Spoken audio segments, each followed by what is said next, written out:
আমার ছেলেরা পুরো প্রতিজ্ঞা,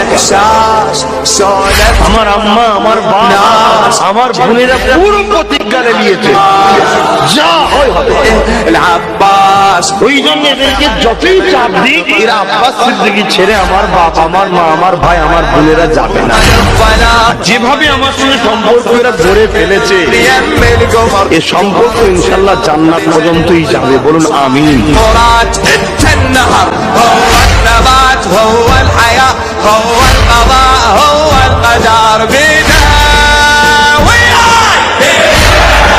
الله الله هو للظلام هو للخيام كلام يم القمر قمر بسما نزل بضما صاح الفرات انت النهر هو الثبات هو الحياة هو القضاء هو القدر بداوي